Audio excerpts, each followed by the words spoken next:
Boker Tov, tout le monde. Dans notre paracha, on a l'histoire du voisinage. Le voisinage chez les Béné Israël. Un peu après que la Torah a été donnée, il y a eu le Mishkan. Les Béné Israël ont commencé à s'organiser selon des tribus. Chaque tribu, elle avait son drapeau et n'avait pas le droit, un gars de la tribu de Reuven, d'habiter par exemple dans la tribu de Shimon, de Zévoulon. C'est très intéressant parce qu'ils étaient situés autour du Mishkan et on a, même dans cet endroit, on a des gens qui étaient plus proches de Moshe Rabbeinu. Alors, il nous dit Rashi que la famille de Kehat, de Korach par exemple, était située à côté de la tribu de Reuven. Et c'est pour ça que ceux qui ont été impliqués dans la marloque et dans le débat de Korach contre Moshe Rabbeinu étaient la tribu de Reuven. La tribu de Yehuda, qui était collée à Moshe Rabbeinu, ensuite il y a eu la Issachar et Zevulun, c'était la tribu qui en méritait l'étude de la Torah, qui s'en approchait à Moshe Rabbeinu. Pourquoi? Tov la tzadik vetov l'ishreno. Oïl la racha, malheur au racha, et malheur à son voisin. On voit que toute cette histoire de où habiter dans le désert, c'était Akadosh Baruch Hu qui a prévu. Il a dit cette tribu-là, cette tribu-là. C'est-à-dire que même quand un Shem t'a mis dans un endroit, il faut que tu fasses attention. Et ça nous concerne à nous tous, parce qu'on est venu de France en Eretz Israël. On a fait notre aliyah. Et on décide de venir. Est-ce qu'il y a mieux de venir dans le pays d'Akadosh Baruch Hu, Eretz Israël? Mais même ici, il faut faire très attention. S'éloigner du mauvais voisinage, s'éloigner de la mauvaise fréquentation.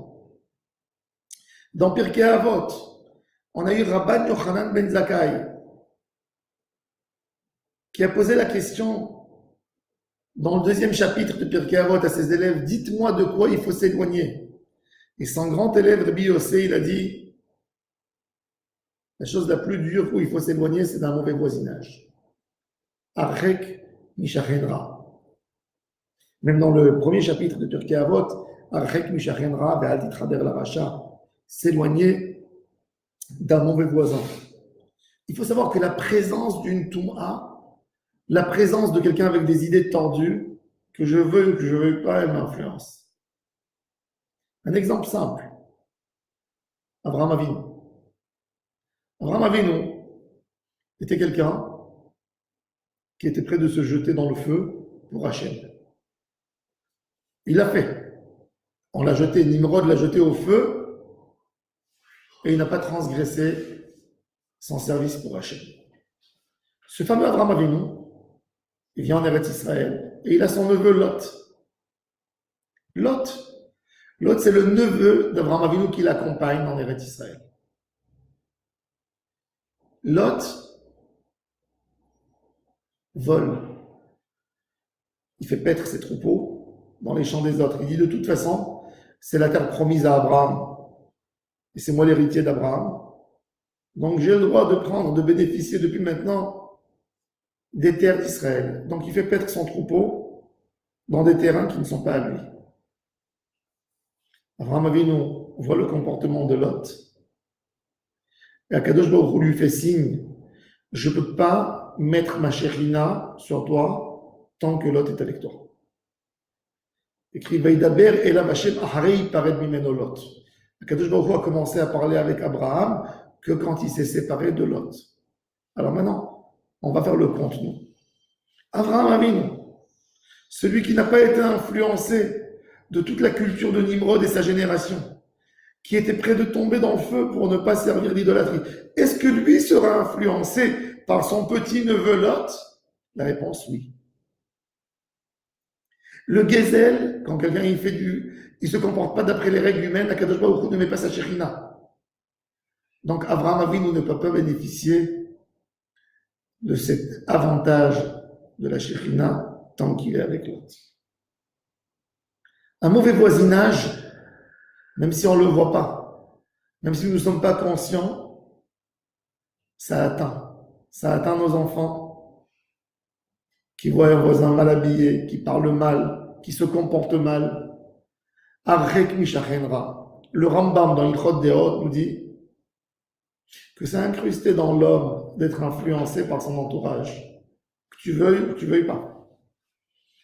On peut voir ça avec les habits. Un homme ne s'habille pas dehors démodé. Il ne met pas des habits qu'on mettait il y a 30 ans. C'est-à-dire qu'il y a une influence directe, même s'il aime un pantalon patte d'éléphant, il ne va pas le mettre. C'est très beau. C'est-à-dire que quelque part, qu'on veut ou qu'on ne veuille pas, on est influencé par la société. Quand tu vis dans un certain milieu, ne sois pas étonné après dans le résultat de tes enfants. Tu les as amenés dans un certain milieu, tu ne peux pas lutter contre. Tu les as amenés dans un milieu où les enfants parlent mal, tu ne peux pas dire je les amène dans un endroit et moi je vais faire la guerre à la maison. Impossible. Ne te mens pas à toi-même. Akadosh Baruch Hu qui met les tribus dans le désert. Et quand même, il y a des qui vont être influencés de Korach, d'autres qui vont être influencés de Moshe Rabbeinu. Même un voisinage qui a été fait par Hachem ne peut pas nous satisfaire en disant que c'est Hachem qui a voulu que je sois là. Non, Hachem a voulu que tu sois là, mais en même temps, tu dois garder tes enfants. Tu dois faire un effort. Tu dois bouger. Le Rambam nous dit que quand quelqu'un il habite dans un endroit où l'éducation est tordue, il est obligé de déménager. Obligé de quitter l'endroit. Et s'il ne trouve pas un bon endroit, va habiter au désert. C'est pas le fait que tu dis j'ai pas où habiter alors, où tu veux que j'habite. C'est pas une réponse, où tu veux que j'habite. C'est pas suffisant pour te nettoyer de ta culpabilité. Ça suffit pas de dire alors qu'est-ce que tu veux que je fasse. Tu sais exactement ce que tu as à faire. Un homme doit habiter dans un endroit où tout son entourage est propre. Un homme ne peut pas aller habiter dans des endroits pas bons et dire après s'étonner pourquoi ces enfants ils ont mal tourné. Le contact avec le mal, c'est pas rien que d'être influencé. C'est de voir comment la personne qui est à côté de toi, il agit par rapport à son entourage. Et ça baisse chez toi. Ça enlève de toi, ça t'enlève quelque chose, ça te dégrade. Même un tzaddik qui est là pour annoncer la volonté d'Hachem à la génération, il doit faire très attention. Parce que de la même manière qu'il influence les autres, il peut être influencé par les autres. Akadosh Baruch Hu a dit au prophète Jérémie, pour faire Teshuvah à Am Israël, Ko amar Adonai, im tashuv va'ashivecha, lefanai ta'amod. Si tu leur fais faire Teshuvah, moi je vais t'aider pour que tu ne tombes pas non plus. Mais tout de suite là-bas, Akadosh Baruch Hu il dit, Yashuvuhema elecha ve'ata lo tashuv alehem. Quand quelqu'un il va faire Teshuvah à quelqu'un d'autre, il dit, eux ils vont venir vers toi, mais toi tu n'iras pas vers eux. Des fois il y a des gens qui pensent, pour approcher quelqu'un, j'ai besoin de s'asseoir avec lui, manger avec lui, descendre dans son niveau. Faux. Fais-le monter chez toi. Que lui vienne s'asseoir manger avec toi. Pas toi tu vas manger avec lui. Parce qu'aujourd'hui, il est dans un niveau qui peut te dégrader. Et on a vu beaucoup de personnes avec de très très bonnes intentions qui voulaient aider leur entourage, mais ils sont tombés.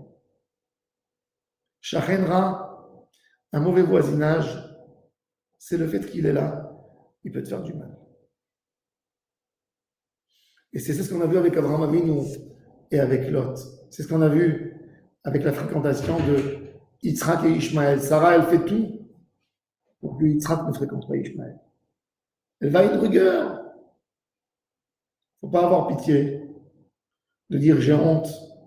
Mes enfants, ils sont avec les enfants des voisins. Quoi? Je vais leur dire de ne pas leur parler. Quel visage j'aurai devant le voisin que je le considère pour rien du tout?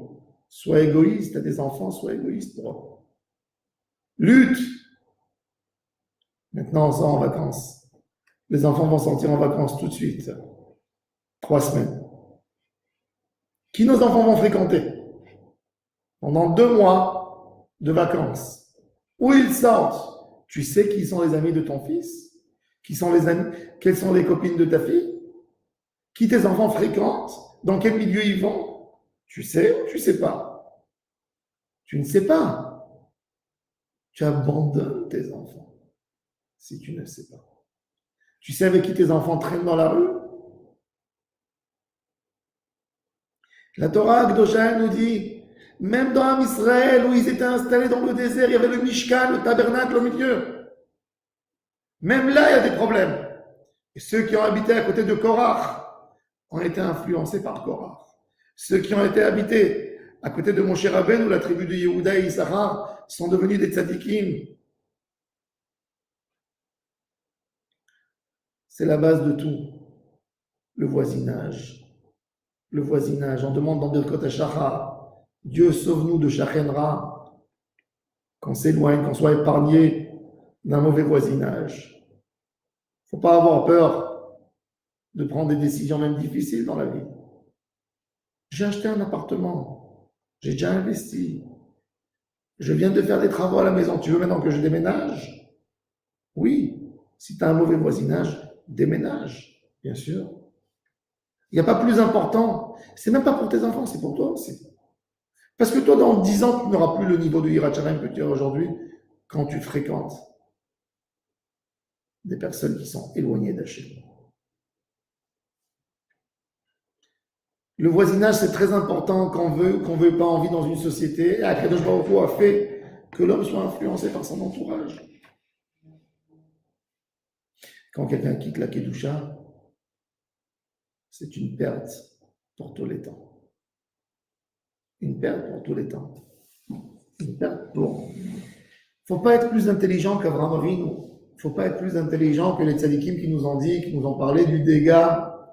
Faut pas être plus intelligent que la statistique, que quand tu habites dans un endroit, tu rentres dans une statistique avec tes enfants. Impossible. Tu rentres dans une statistique, que tu veuilles ou que tu veuilles pas, tu fais partie d'une statistique. Donc d'avoir les bonnes idées, de savoir qu'est-ce qu'on veut avec nos enfants. Ta maison, c'est pas une prison. Tes enfants vont sortir dehors, vont faire du vélo, vont jouer dans le jardin. Ils vont rencontrer des gens. Et si tu ne peux pas maîtriser, si tu sais, tu peux pas être un policier, et tu sais que tes enfants vont rencontrer de mauvais enfants, de mauvais voisins que pas. Les malheureux, ils sont malheureux, mais le fait qu'ils sont malheureux, ça ne va pas aider à tes enfants. Ça ne va pas rendre tes enfants meilleurs. Quand ton fils est dans le jardin, et il entend un enfant que dès qu'on lui a appris quelque chose, il l'insulte, il dit des gros mots. Tu veux ou tu veux pas, ton fils va employer ce langage. Il faut avoir peur de ça. Ashrei Adam Mefachet Tamid.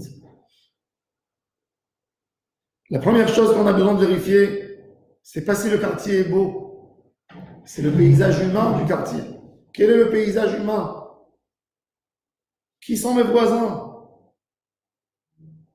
Quand tu habites dans un endroit où tu as des voisins juifs, mais que tous les Shabbats ils font des grillades de partout, ça sent bon. Il y a de la musique. Ton fils y voit, tes enfants voient. Tu détruis à tes enfants l'image du Shabbat. Sans vouloir. Sans vouloir. C'est une réalité. Tu ne peux pas te sauver de cette réalité, c'est une réalité. Donc à nous de comprendre et de faire tout ce qu'il y a à faire. Une histoire, regardez une histoire terrible d'un exemple simple. Noémie. On va lire bientôt, on va arriver à Shavuot, on va lire Megillat Ruth, l'histoire de Ruth. Ruth et Orpa sont des sœurs, d'après certains avis, des cousines, d'après d'autres avis.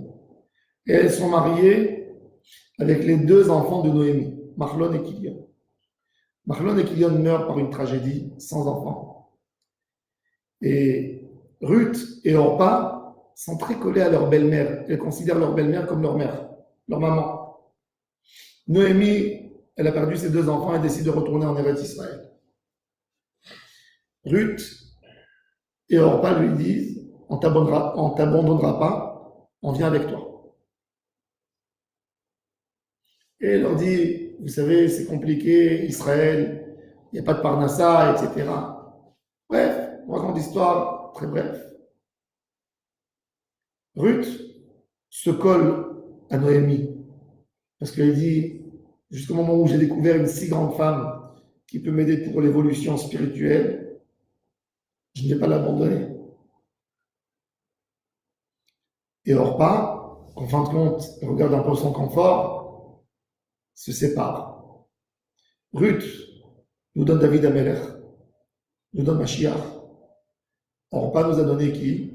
Goliath, qui est venu lutter, et David, le fils de Ruth, qui va tuer Goliath en fin de compte. Ce fameux Goliath qui vient, qui insulte Dieu tous les jours. Une séparation. Une séparation. On doit être collé à la Kedusha. Comme on a compris, qu'on a un Beth Midrash, on est autour d'un Beth Midrash. Il faut tout faire pour que nos enfants fréquentent des bons milieux. Savoir, ce mois d'août, c'est le plus grand danger de toute l'année. Il y a des gens qui ont peur de Kippour. Moi, j'ai peur du mois d'août. Le mois d'août, c'est le mois qui va dire est-ce que tes enfants vont continuer dans le chemin de la Torah ou tu vas leur détruire toutes les valeurs que tu leur as données. Je dis toujours, il y a des gens qui veulent donner de la tzedaka. Travaille moins, prends des jours de congé, déduis ça de tes maasrot et reste avec tes enfants. Sors avec eux, prends-les dans les parcs, tourne avec eux pour ne pas qu'ils fréquentent de mauvais amis. Arrête tout et sors avec tes enfants. Que tous les jours tu saches où tes enfants, qu'est-ce qu'ils sont en train de faire, qui ils fréquentent. Toute notre vie on travaille pour nos enfants. Tout, on veut tout leur donner. Et on peut perdre nos enfants, on n'a rien. Ton fils, il fréquente un mauvais garçon qui va lui raconter toutes les ordures du monde. En 2 heures, il peut le détruire. Il faut être vigilant.